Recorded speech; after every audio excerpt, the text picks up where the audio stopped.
అందరూ కంటారు. అయితే కొంతమంది మాత్రమే కలలను నెరవేర్చుకుంటారు. తనను తాను వెండితెర మీద చూసుకోవాలి అన్న కోరికతో నగరానికి వచ్చి కృష్ణానగర్లో దిగి కష్టాలెన్నో అనుభవించి వెండితెర మీద తనను తాను చూసుకుని ఆ కష్టాలన్నీ మర్చిపోయేవారు ఎందరో. అలాంటి వ్యక్తుల జీవితాలను ఆవిష్కరించేదే ఈ Krishna Nagar to film Nagar.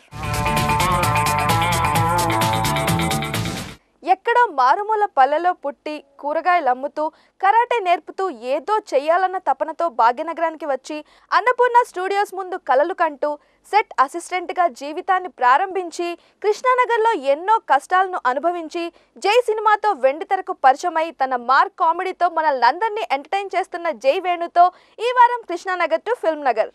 Hi Venu. Hi. ఎలా ఉన్నారు? చాలా బాగున్నాను. మీ గురించి చెప్తారా ఆడియన్స్కి?